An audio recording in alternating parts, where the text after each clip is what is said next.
Welcome back. This is Lew White again. Welcome to all the subscribers and people who are sharing these videos with others. They are very controversial, I realize that. The thing I want to talk to you today is about the circus fathers. They call them the CHURCH fathers. And we'd like to just briefly touch on who they really were. I'll call them the circus fathers. They were philosophers, mostly trained in Manichaeism, and their influences on Christianity produced a fusion with a reformatted form of sun worship. They're arranged by the magisterium into two groups: the pre-Nicene fathers and the post-Nicene fathers. What's this Nicene thing? Well, this alludes to the centralizing effect of the Nicene Council in the year 325 CE with Constantine and his form of sun worship. Now, there were pre-Nicene fathers and there were post-Nicene fathers. They were not followers of Yahusha, but they followed the DEMIURGE, a philosophical concept they believed fashioned the physical universe. Without using the same terms, deism closely shares the same concepts about the origin of reality. Paul warned us about the myths and the philosophies of men that would come. Let's check out this phrasing at 2 Timothy 4, verses 3 and 4. Proclaim the word. Be urgent in season, out of season. Correct, warn, appeal with all patience and teaching.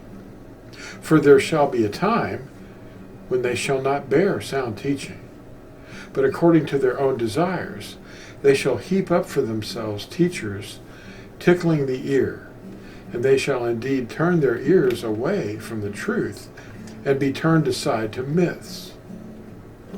That's happened. That's the thing that we see people living by now. Myths. They're not obeying the word. Again, a letter to the Colossians, Paul writes in chapter 2, verse 8.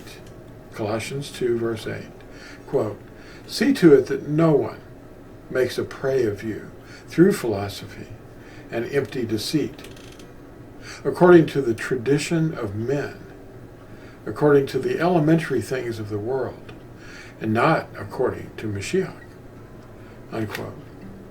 Natsarim expose these delusions. The prophets wrote the words of Yahuah in the Hebrew script as Yahuah inspired them. When they were translated into other languages like Greek, Latin, and then English, the words were interpreted through foreign minds, often minds trained to disobey the commandments. The Ruach, or Spirit of Yahusha, is only given to those who obey him. Acts 5, verse 32. For another scripture, check Revelation 22, chapter 22, verse 14. Those who obey the commandments have the authority to enter the gates of the city, but outside are the dogs. We, the Natsarim, the branches of Yahusha's teachings, teach obedience to the commandments and his real name. And we thereby receive a love for them. We actually receive his Ruach, his Spirit. The mind of the Messiah dwells in us. And we love his commandments. The adversary has blinded the minds of unbelievers, according to 2 Corinthians 4, verse 4.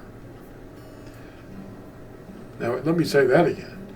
The adversary has blinded the minds of unbelievers. Oh, they think they're believers. But 2 Corinthians 4, verse 4 tells you that they're following another way.